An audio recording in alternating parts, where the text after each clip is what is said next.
Hey, gamblers, come over here. I want to ask you something. You ever wish you could bottle up that feeling you get when the last leg of a four-legger comes through on a last-second miracle play? Ever think to yourself, this is better than bath salts? Do you ever find yourself wondering how you can get the feeling of smacking bangers all day, every day? I got something. It's in the trunk of my car. It's Good JuJu merch. That's right, folks. Every time you slip on one of our fashionable tees and plop on one of our super trendy hats, you receive an endorphin release the equivalent of methamphetamines. I swear, if the feeling of being a monumental success in life isn't your jam, then the Good JuJu merch line simply isn't for you. But for all you lotto ticket luck boxes needing a little extra sauce in your day, check us out at goodjujubets.net, nowhere else on the internet.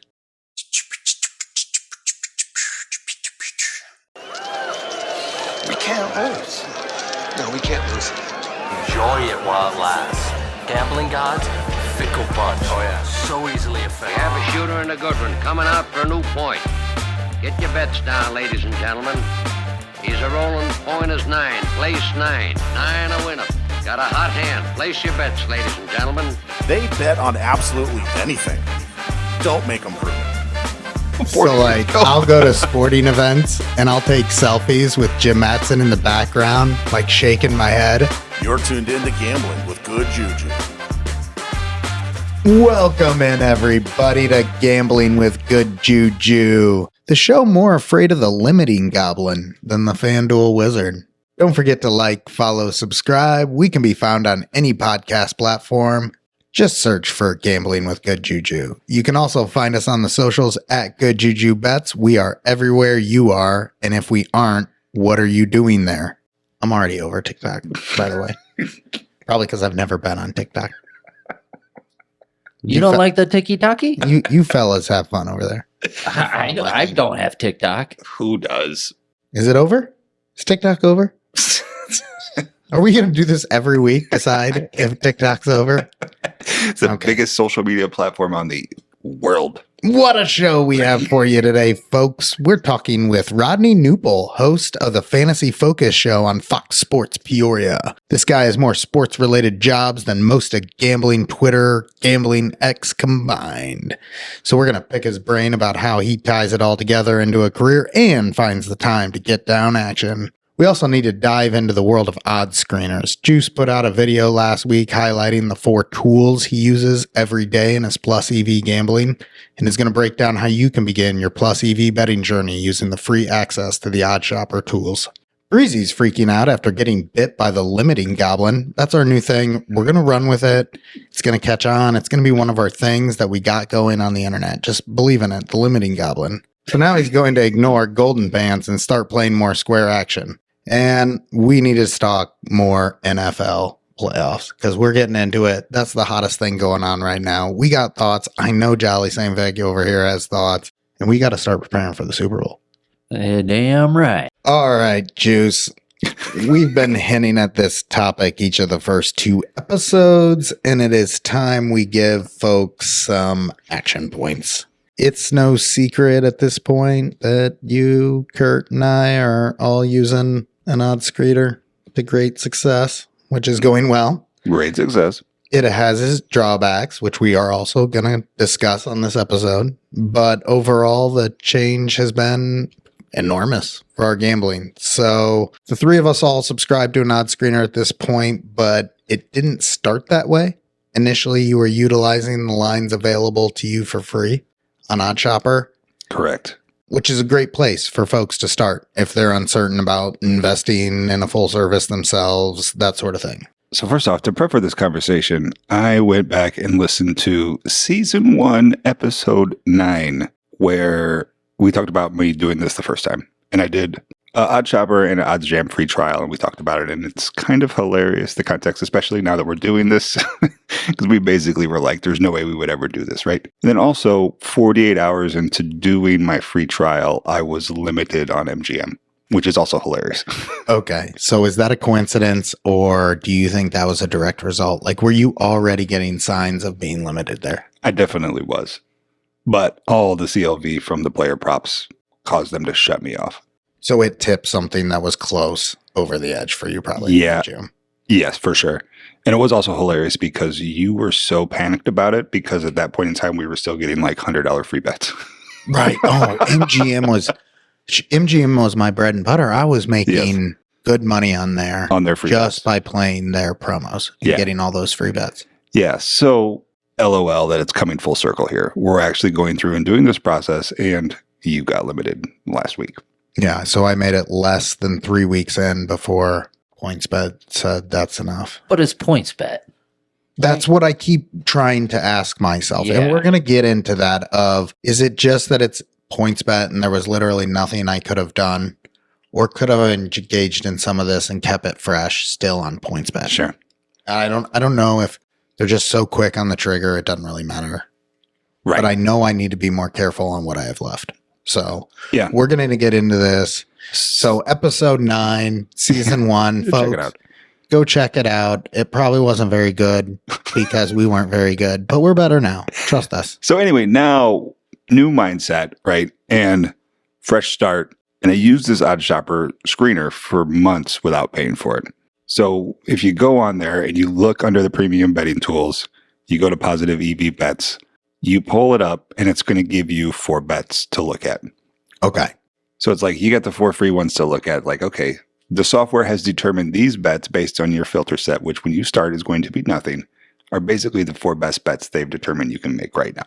Okay. So it's kind of like mission accomplished, right? So you would go in there and you would recommend for someone who hasn't bet before that those are probably always going to be pretty good bets. Those are probably pretty good bets to make. Yes, absolutely. Okay.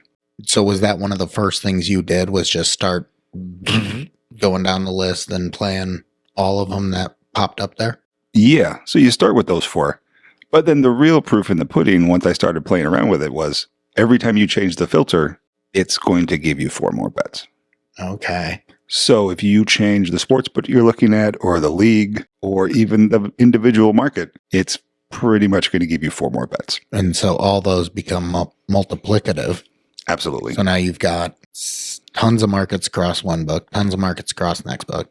So you're able to look at these and sort of start to pick out the ones that are the best. Yes. Now, one of the cool things about the tool, when you actually do pay for it, is it's going to do a little bit of the math for you to show you how valuable these bets are. So you're basically at the mercy of assuming these 4 bets are good, or understanding how to interpret the market a little bit. Now, is there anything that you incorporated to improve upon just blind guessing when you were doing this for free? Yeah, I mean, it takes a little interpretation, which doing it the slow way like I did, spent years trying to figure this out, right? But basically, it's like, okay, I can bet on XYZ book, and it is a much better price than a respectable book like Pinnacle. So Or first you Caesars. identified what your key sharp books were. And Yeah. what do you identify as the most key sharp books that you're looking at? Pinnacle, then like Caesars and FanDuel and DraftKings, and then you get to the really square ones. It's kind of a cascade. Yeah. Right? Okay. Yeah. So when you're in the Oddshopper tool, the nice thing is you click a little button for each of the props and it shows you the line across all those books. Yeah. So the very first thing all the way to the left is like a little arrow. And that was a huge unlock for me. I didn't realize it was there for the first couple of weeks I was using the trial. I was actually going and pulling up all the sports books and trying to price them myself. Oh. But when you drop that down, it actually shows you the price on every sports book, Yeah. even sports books you don't even have. It's So like a 10-second process. yes. So then you just read all the prices and you're like, yep, this is probably a good bet, or nope, I'm not sure I want to make this bet. So even if you see one where you can't see the metrics because it's the free tool, you Yeah. can't see the actual EV on the bet, but you can see, well, Bet Rivers is hanging out over here at minus 120 and Pinnacle, FanDuel, and Caesars are sitting over here at minus 160. Yeah. I'm probably getting good value. You can do the mental math pretty quickly to say I should probably bet on this. Right. Yeah. Okay. So that's a great way for folks who haven't utilized those sorts of tools to kind of get into it. Are there any other tips or tricks or recommendations there? Well, I think I would also just embrace the limited amount of data, because once you get and you see the whole board, it's a little bit daunting. There's going to be hundreds of things to look at. So you can really key on like what the tool actually does, really looking at these couple of records. And then when you need a few more, change the filter to get more, and so on and so forth. But listening to that episode before, and like me doing the Odds Jam trial, I was absolutely overwhelmed. That really came through in the interview, and I didn't understand what I was doing.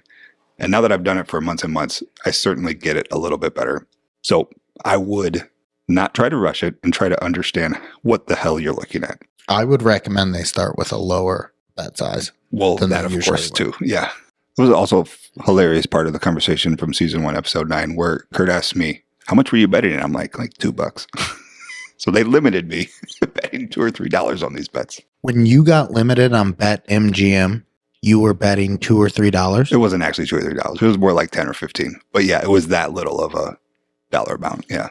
So if you're going to Oddshopper, there is a circle.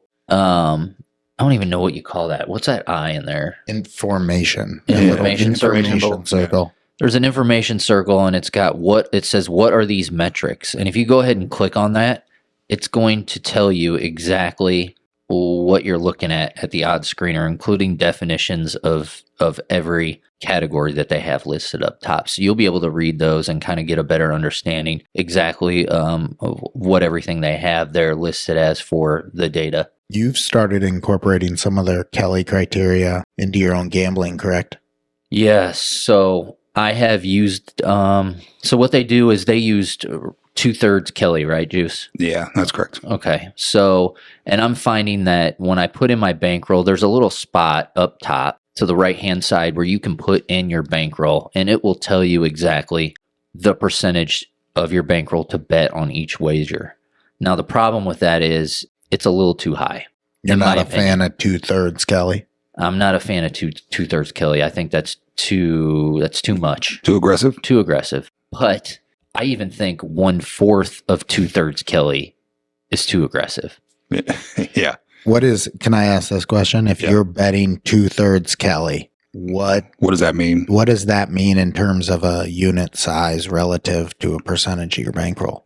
So it's all relative. If it's, my understanding is correct, it's all relative to the amount of perceived edge. So if you have a 5% perceived edge, your bet size will be higher than if you have a 1% perceived edge.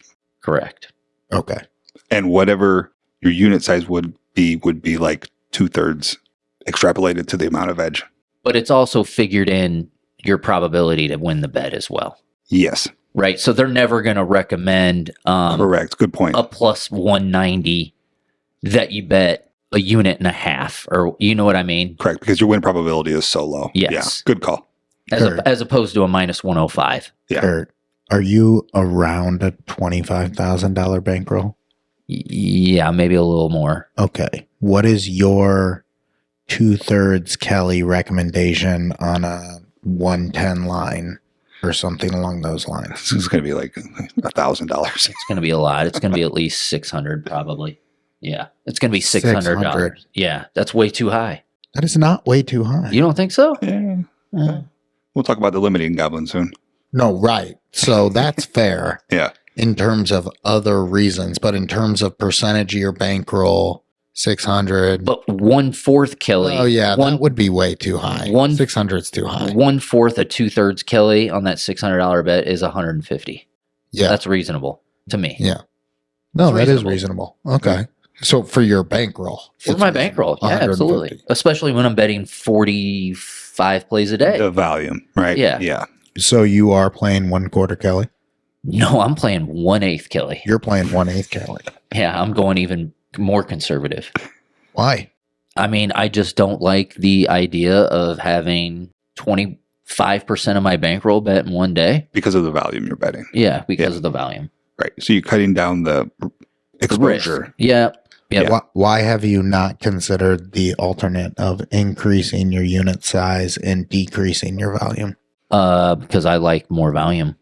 It's just for like your entertainment. It's just a preferred style. It's not I believe this is the faster path or the better path to higher profit. Well, so I don't know if I explained this to you guys yet, but I think there's a pretty good parallel between blackjack, people who count cards in blackjack, and people who make bets in sports betting.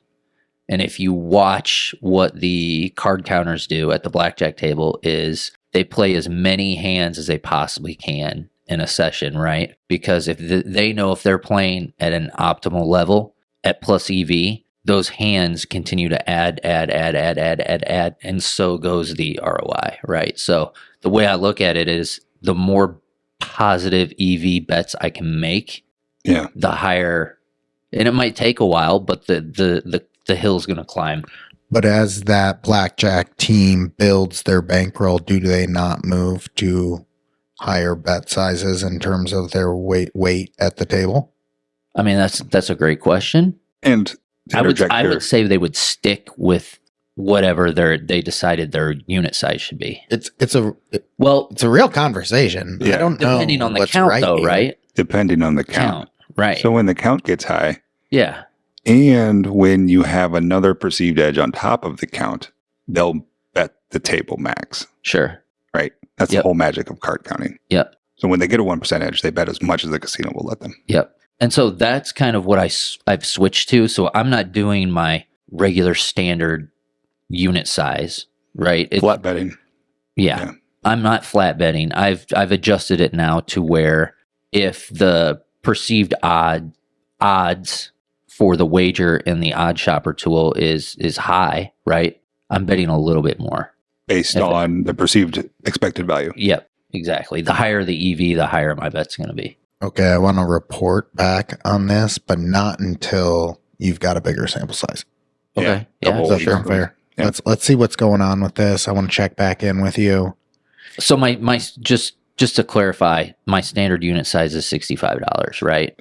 And so it goes from 65 to 80 to 90, 100. So I've kind of got it into a $40 swing there. So I can separate that data. Got it. All right, we'll take a look at that. So I do want to spend some time talking about the major drawback to this whole system we're playing with the Oddshopper tool, limiting.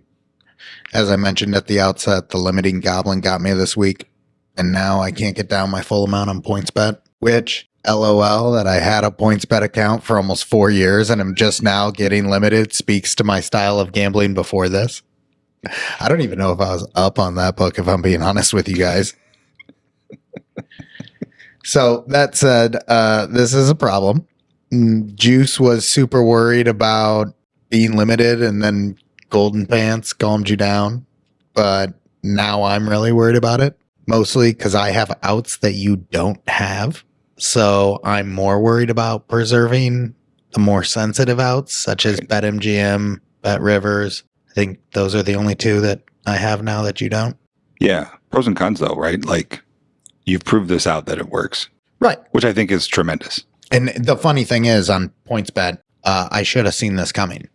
My ROI was 23% on there.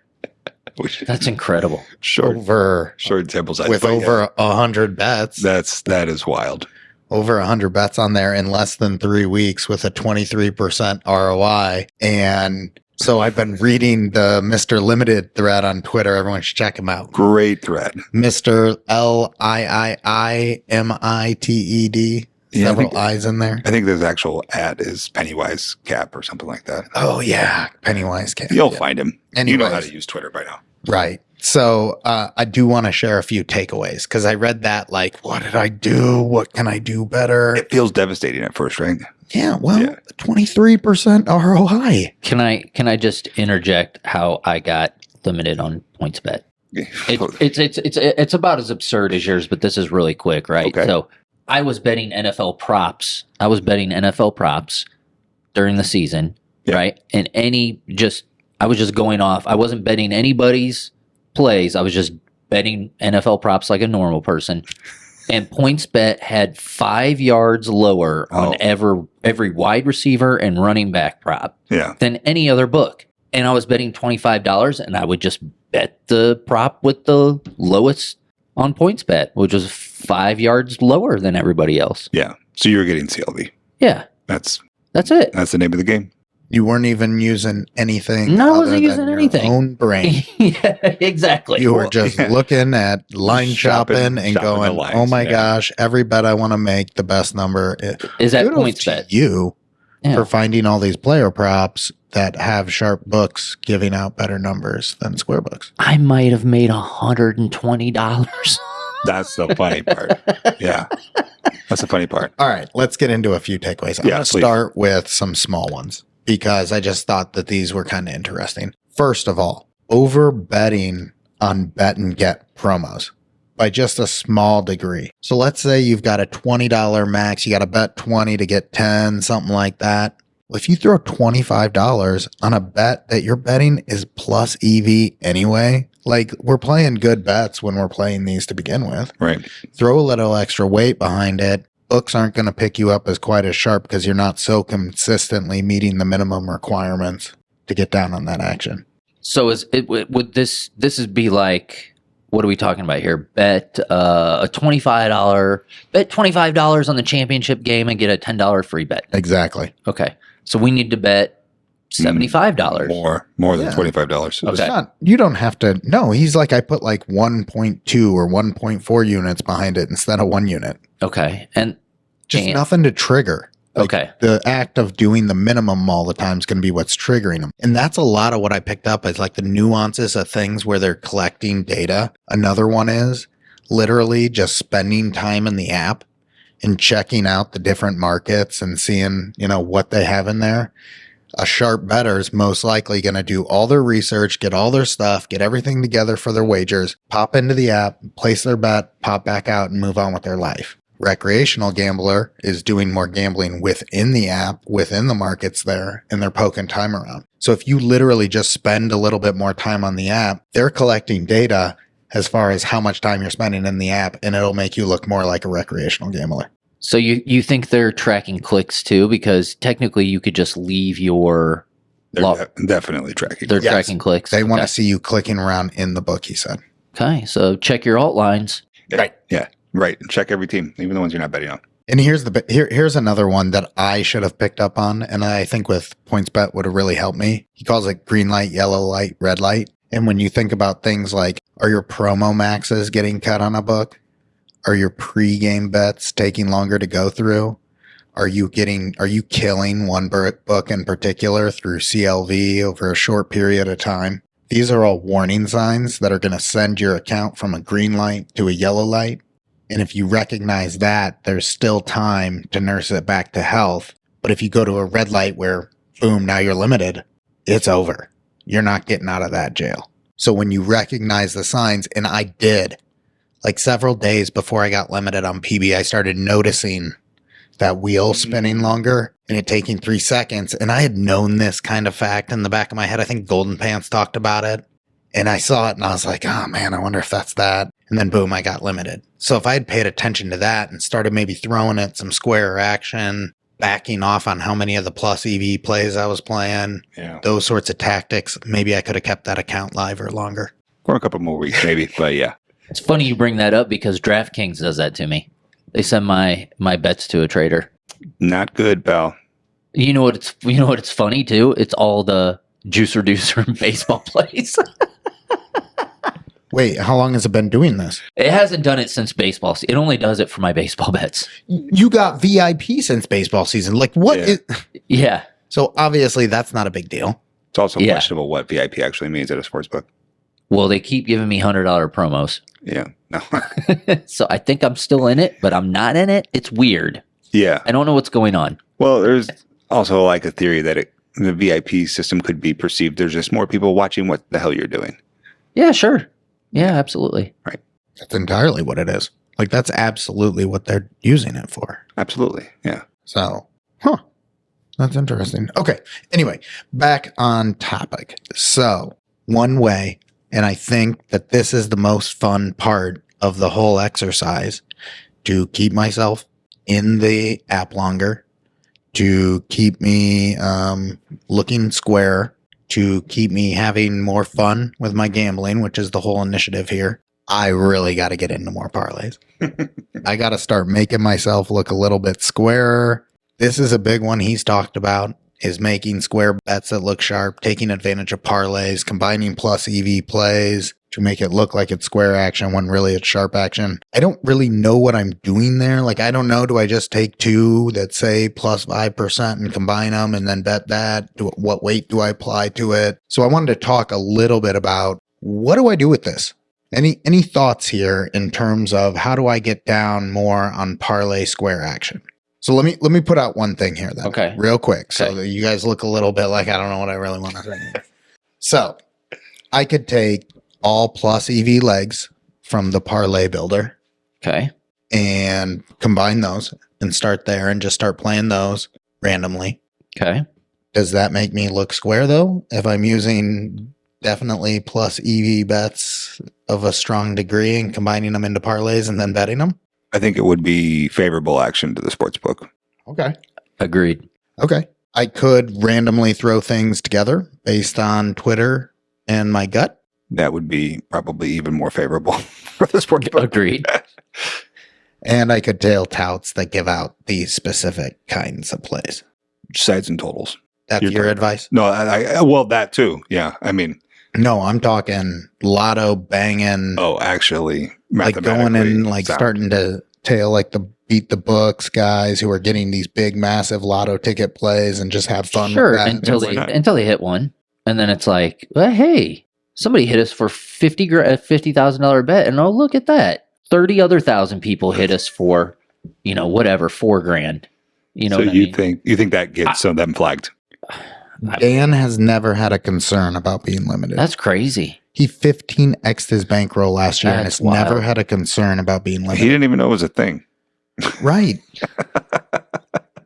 He was like, what are you guys talking about?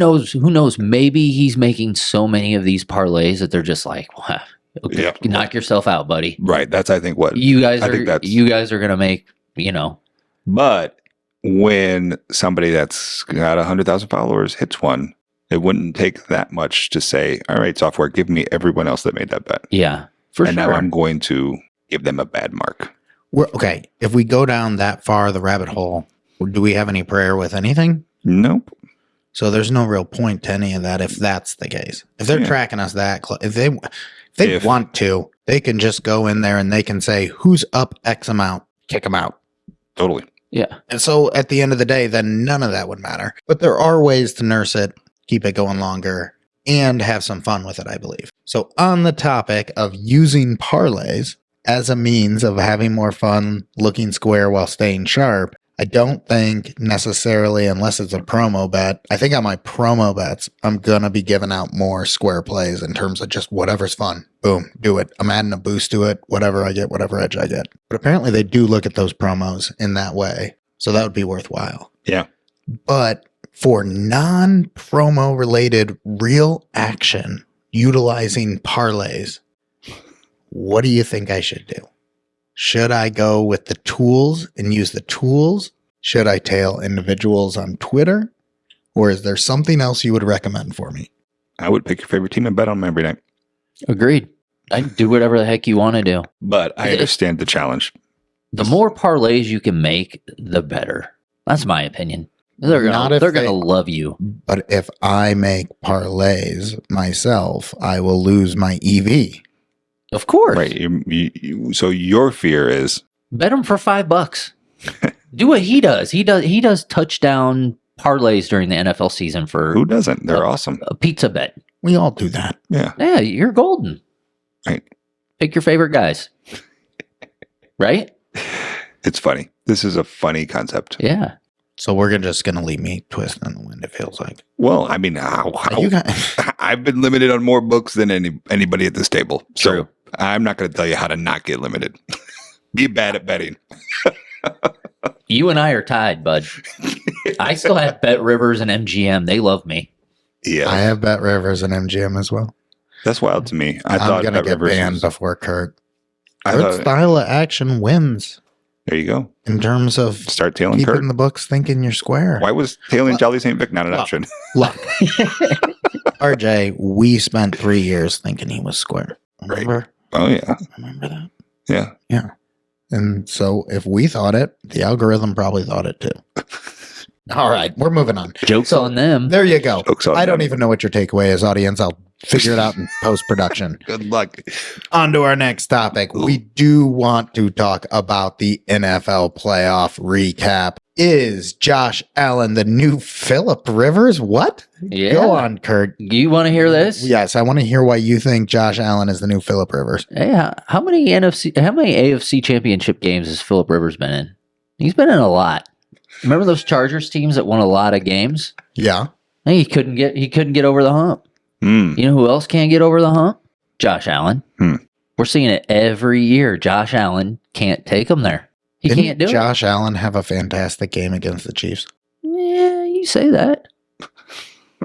He threw a lot of passes behind the line of scrimmage. Long story short, he couldn't make the drive to win the game. Yeah. Much like Phillip Rivers. Didn't he make the drive to tie the game, though? He did. He Tyler did. Fish did not make the field goal. Didn't make the field goal. Didn't get him close enough. Sorry, Josh. Yeah. I saw somebody post online that, like, whenever Josh Allen gets a little bit nervous, a little sweaty at the end of the game, he just starts going YOLO, ripping 40-yard bombing completions in the end zone. And that's kind of what happened at the end of that.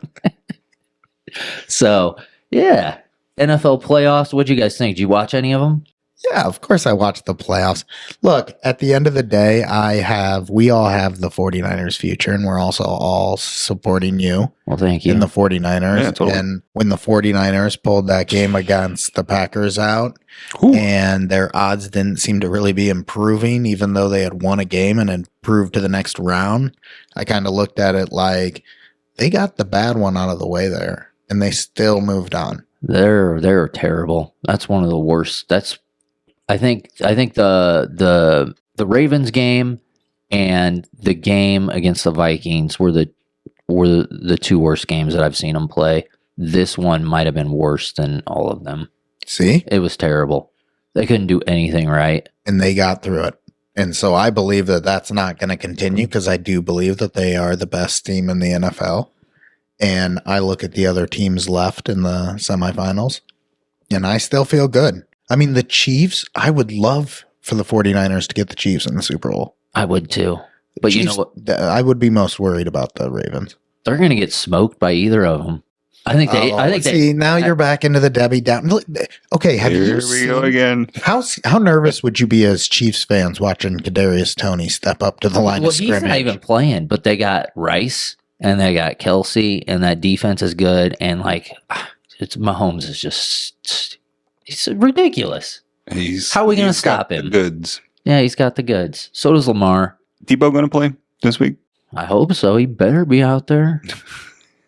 It's going to be a long day if he ain't. How do you feel about the Lions? Oh, we should beat them pretty easily. You're not too worried about that. No, I'm so not this worried. is all about who we get in the Super Bowl. Yeah. So you got 3 weeks still then, right? Yeah. 3 weeks. If they lose to the Lions, I'll be furious. Absolutely furious. Well, that would stink. Yeah, that would stink. I'm planning on them winning, and then having my heart broken in the Super Bowl. Been there, done that. Let's keep it rolling. Now, you are suggesting that the NFC has, this feels like a little bit of an overreaction, 0 elite quarterbacks in the entire conference. Yeah, you think that's an overreaction? I don't know. Caleb Williams seems like he's going to be the real deal. Without having played it down yet? I mean, he's got a chance, considering there are none. I mean, Right. can you? I mean, the NFC is wide open, right? If you get a quarterback like a Mahomes, Allen, or Lamar Jackson, who are you competing with, right? Who are you competing with? Jordan Love now? I guess he's the next great crown him. quarterback. So are the 5 best quarterbacks all in the AFC? They gotta be. They gotta be, right? The NFC has no. I mean, it's unbelievable. Yeah. Oh, if you're if you're a fan of an NFC team, you can literally go to the Super Bowl in the next 5 to 10 years, because there's no Lamar Jackson, Patrick Mahomes, Josh Allen, Joe Burrow standing in your way, I never considered this until now. and there's no CJ Stroud. Yeah. I was just going to say, man, and the next one coming looks like it's going Yeah. to be CJ Stroud. It's like Right. you got to go through Dak, you got to go through Jordan Love, you got to go through Kirk Cousins, you got to go through Purdy, you got to go through Stat. It's like Brock Purdy. right. It's like the pathway is there for any NFC team. If they just get an elite quarterback, they could run that conference for the next decade, which it ain't going to be Justin Fields. So you got to take Caleb Williams. I have no idea how well Justin Fields will do on his next team. Yeah. I just know it's not going to be for the Bears, Yeah. I which mean, is but fantastic. it's prime real estate if you're an NFC fan, which we're very fortunate to be fans of, because there's no really anybody standing in the way. It would have been the perfect time for the Bears to turn over a fresh leaf with a new coaching staff Mm-hmm. and go use those picks with a fresh coaching staff of highly competent men who have proven themselves already in some way or fashion in the NFL. And instead, finding out now that Harbaugh is going to San Diego when he should be in Chicago. I'm just going to say it. This is like a eulogy. It kills me. It pains me. When you sent me that message today, I was just like, and we kept Eberflus. Right. What were we doing? We knew we weren't going to We could have gotten Harbaugh over the Chargers. Give me a break. Ugh. You could have, but I mean, at the end, I think Harbaugh, being that he was out, you know, he coached at Stanford, coached in San Diego, coached for the Niners. Like, he was a player for Chicago for a long time, and he was in Michigan, but like, I feel like he's more comfortable out west. And then the fact that you throw Herbert on top of it is just like icing on the cake for him. And they got Khalil Mack, and they got Joey Bosa, and they got Mike Williams and Keenan Allen, and they got a squad. They got like the 7th pick in the draft or something like that. So they got guys that he can win with. Right. Okay. And here's what's really awesome about that, right? Okay, so think about this. The AFC West has 3 Hall of Fame coaches and the Raiders. Have fun with that. Antonio Pierce, baby. Yeah. I'm excited to see the Antonio Pierce era for the Raiders. They got a sick-ass stadium. Is there anyone more perfect to be representing the Raiders than Antonio Pierce? Oh, good luck. He looks like the Las Vegas Raiders head coach. Good luck, pal. We'll see you at the Goodwill checkout line. He's gonna for head coaches. He's gonna bring that team out like literal pirates. I feel like I should know who this person is. Pillage and plunder. You don't know who Antonio Pierce is? No, and I am a Raiders fan. He's a former defensive monster for the New York Giants. Yeah. Oh, okay. Yeah. I'm gonna look him up. Okay. Yeah. All right. Before we wrap things up here, Curtis. Yes. You've got the 49ers beating the Lions. Yeah. You're not worried about it. You're feeling them in the Super Bowl. No, we own Jared Goff. Who do you think you're playing in the Super Bowl? I think I'm going to be playing the Ravens. Yeah.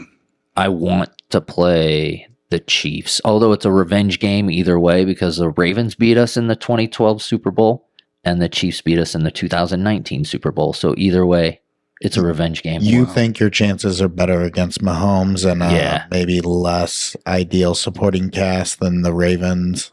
Overall superior talent. Yeah. 49ers lost to Joe Flacco. Yeah. God, don't even. Yes, they lost to Joe Flacco. Speaking of superior quarterback No kidding. All right. Well, then we're going to be cheering along with you. Let's go 49ers. And I'm going to be honest with you. I'm going to cheer for whatever gambling Twitter tells me to cheer for in the Ravens Chiefs game. Whenever ESPN decides to boost. Yeah, right. Oh my gosh. If ESPN could just go ahead and give us a solid boost there. I agree. Yeah, you're going to get limited.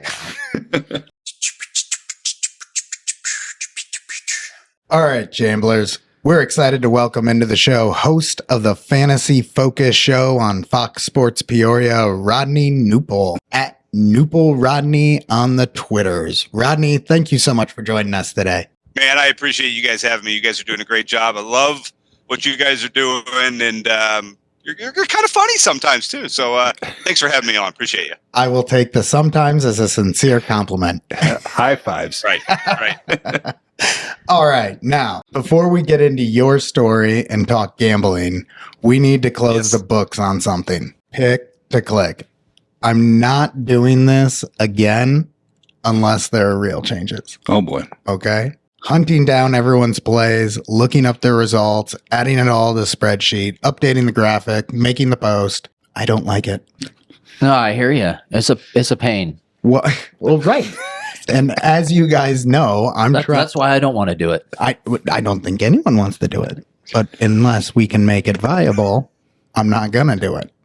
So if I have to coordinate it again, we have problems. But maybe we'll figure out something different or tie it in a different way. So I do want to close the books on this year while we have Rodney Awesome. in the studio. So let's do that.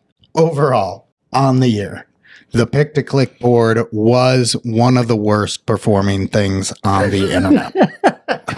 Not in general. period. It was literally one of the worst performing things on the entire internet. If someone tailed all our recorded plays, they would have lost 33 units. Wait a minute. Well, there's got to be an asterisk in there, right? Because we. Nope. Well, yeah. Because the gamesmanship of it got to the point where everybody was betting like 12 plus 1200s, right? And you're going to lose those.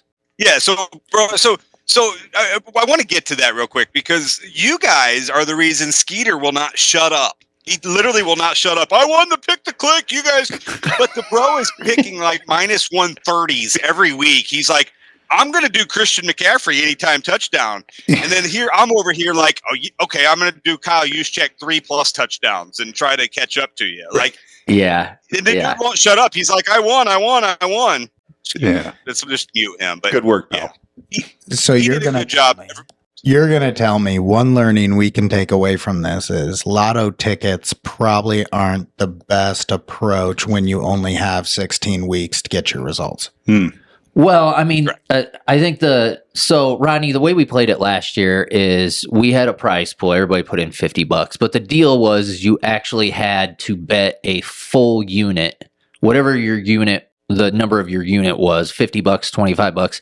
You had to place an actual full unit with your bet slip on the play that you were going to make. So there's some kind of accountability there for us. Yeah. Because it's a lot easier to not play a plus 1300 when your wager size is $75 to $100. Right. And so it doesn't this year it kind of just got out of control where it was just like, okay, pick whoever you want. Yeah, right. And we're playing with imaginary numbers. Which also was fun. Yeah. I mean, if you like to see all the losers every week. Who doesn't like that? We can make whatever excuses we want, gentlemen. Right.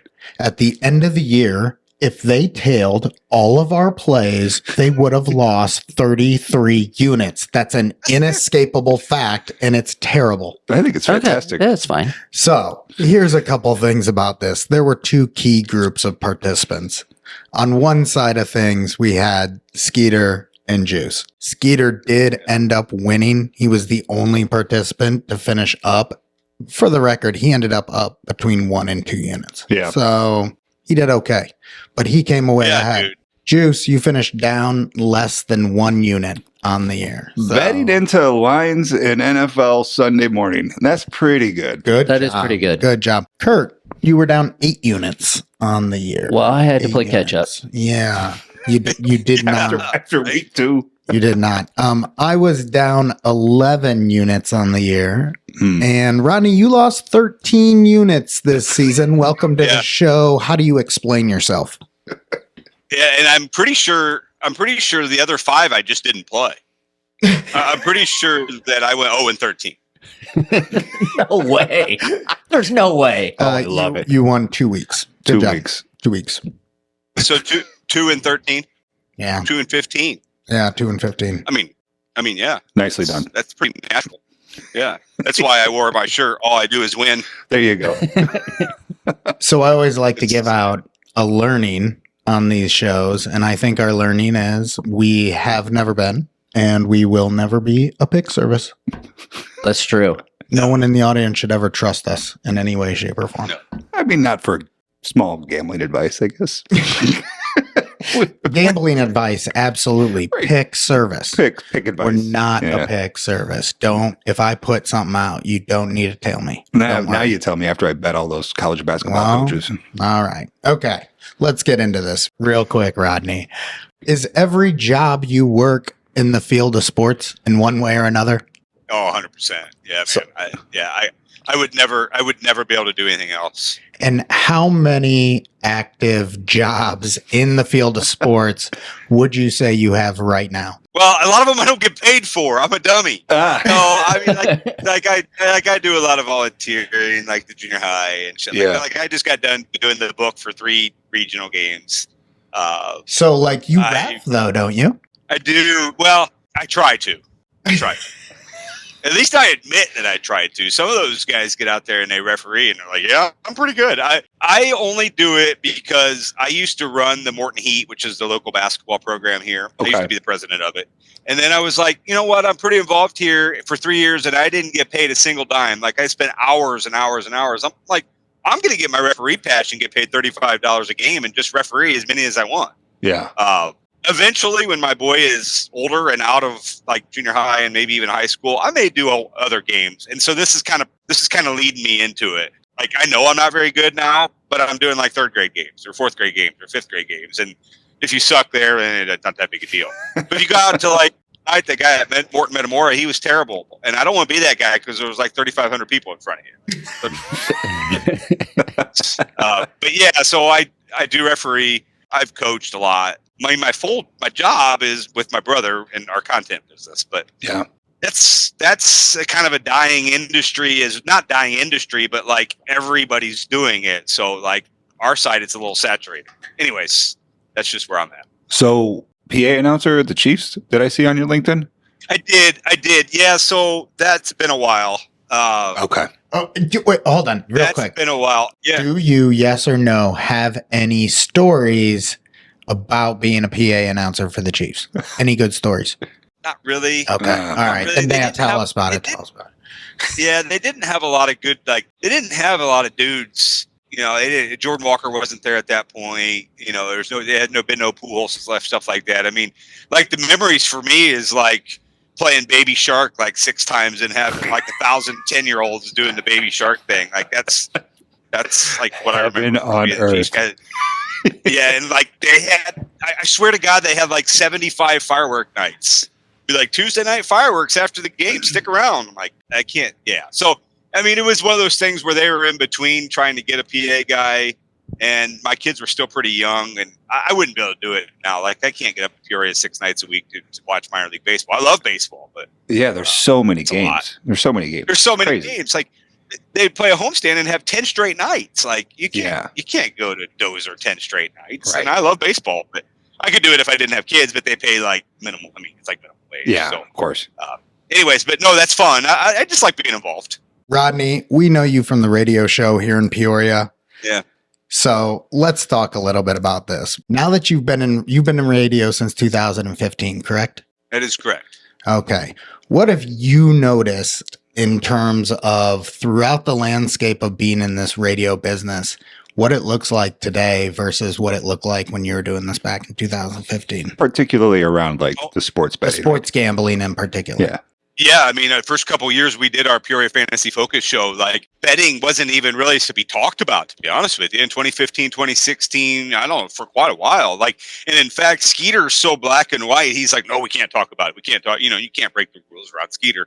So, I mean, like, it was all fantasy. Like, you know, we were getting out the pen and paper in the USA Today and talking about fantasy football back in 2015, and our show really took off, I think, when you could start, and I still did talk some betting because obviously I had offshore accounts. I've had offshore accounts since well before I was 21, I feel like. I mean, and it was one of those things where, you know, when we got comfortable doing it, I felt like it really took off because we were able to, you know, include guys like you that had to pick the click or whoever that wanted to talk betting, and we'd have several segments on it. So I just seen, you know, I've seen, like everything in the sports betting industry, the explosion of it and just the help that it's done to our show. And I think sports in general, I mean, right or wrong, sports betting helps the world of sports. It just does. And it's helped our radio show now 10 years worth. So it's fun to talk about them. I might suck at it. I'm not asking anybody to tail my picks, but yeah, so that's just kind of where we're at there. You've just seen the explosion, and it's allowed us to include a lot more into our show. I mean, I would agree with that, especially since fantasy and player props are basically connected, right? I mean, that's all you're doing, right? If you've got a hot take on a fantasy wide receiver, you might as well bet his over receiving yards while you're at it, right? Correct. Yeah, I mean, then you're looking at winning double. You're winning on your fantasy team, and you're winning on your prop, or in my case, losing double. But yeah, it's just one of those things where that is what you're doing. You're betting on a certain, a player. What do you think he's going to do? And then you're looking at his props. Oh, I thought he was going to do this. Now his props for this. I'm betting the over. I'm betting the under. So yeah, I mean, we've been doing this for years, just not. And I mean, I'll be honest. Like again, in 2015, when we started this show, I was betting at BetUS or MyBookie or Five Dimes or whatever, and they would have player props, just not as many. And that's the crazy part. Like with the explosion of sports betting, there are so many player props out there. Too many, actually. Like I can't keep up with how many player props there are on a given Sunday. But that's just that's been going on forever. But with the kind of the legalization, that's helped our show and brought in new segments and new ways of talking about the games. I think the first week on the pick-to-click board, I dropped a tackle prop. Oh, yeah. And Rodney and Skeeter were just like, that. Okay, good luck. Yeah. I mean, it was your game. We were just trying to join it. We were just trying to have fun. Yeah.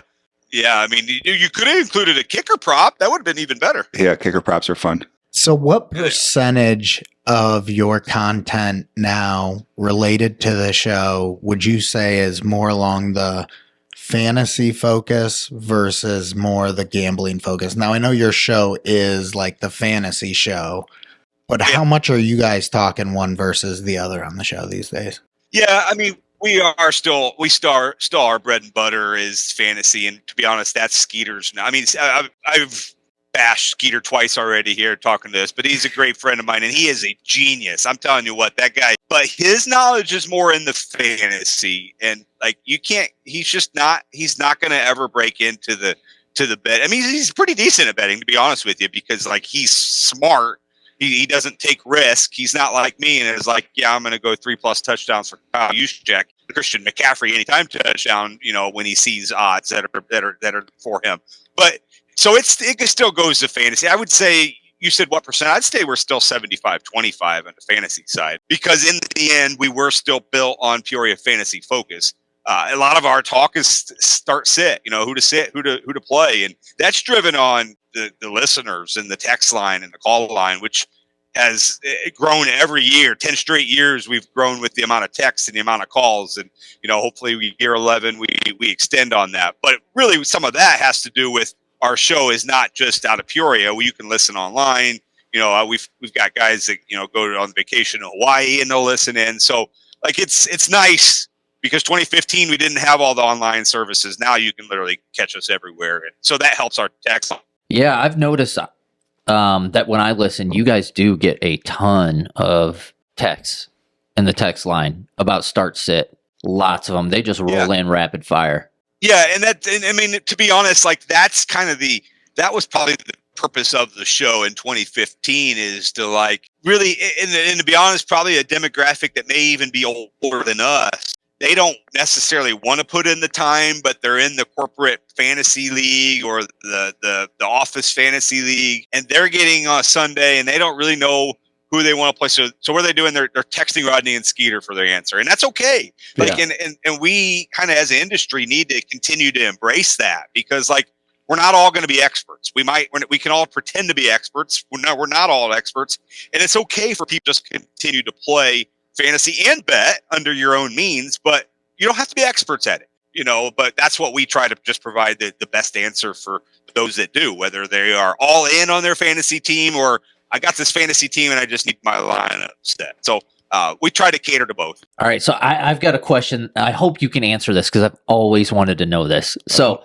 I've got ESPN on, right? On the radio in my car, and I'm driving and I hear the guy who does the voice for ESPN nationally, right? I don't know who does the voice, but it's very recognizable. And no matter like what city you're in, right? It could be Peoria, it could be Bloomington, it could be whatever affiliated station.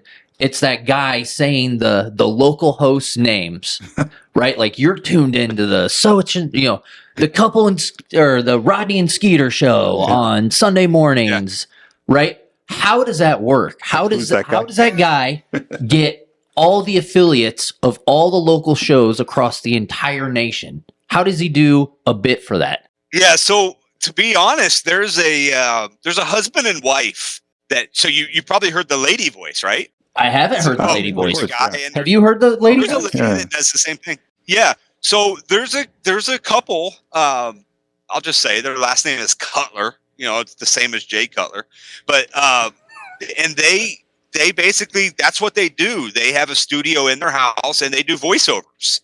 So a contract with ESPN, and they are the voiceover. Now they would only give you, you could say, hey, send us 10 lines or 10 spots you want, and we'll have them back in 10 days or whatever. So, like if we had big shows, big promos coming up, we'd be like, okay, let's get those over to our voice people, with the Cutlers. Let's get them over to them and have them. I always thought that was cool too. Like, the same guy that was saying, Mike and Mike was saying my name. Like, that's kind of cool. But yeah, it is. Yeah, and they did a good job. They did a good job, and I know the station still does stuff with them because I don't think they're ESPN exclusive.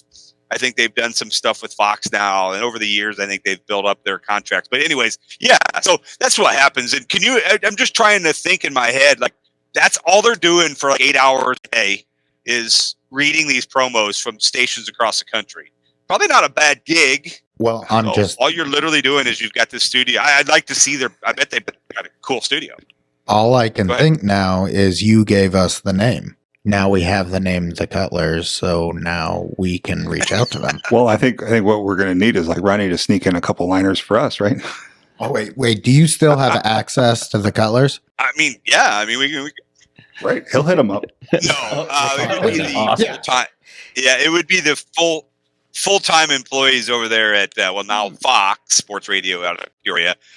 Since I'm just the measly Sunday morning 9 to 11, I don't know as if I have that access, but I'll give it a shot. Yeah, right. We'll talk to Jim. I'll give it a shot. Yes, that would be the guy. If you want anything done in this town, you got to talk to Jim Hansen. Yeah. No, that's a great question. Wait, no, we're not. That's a great question, though. I want to do this. I think it'd be freaking Rodney, awesome. do you know Jim Matson? Of course. You know Jim. Jim. Know Jim Matson? Oh, yeah, absolutely.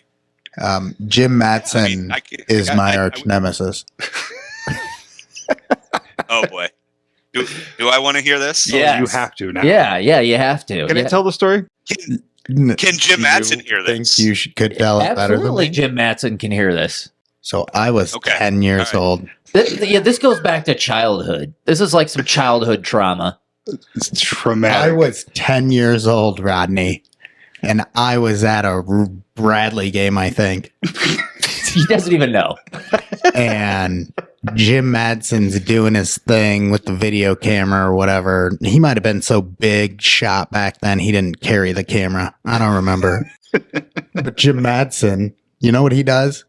He comes up to the kids, and 3 of us are there, and he goes 5 to the first kid, 5 to the second kid, and he psyched me. Rodney, Jim Madson psyched a 10-year-old kid, and he goes, psych. And I felt burned. He's not over it. Yeah. And every time I looked at Jim Madson after that, I was like, you jerk.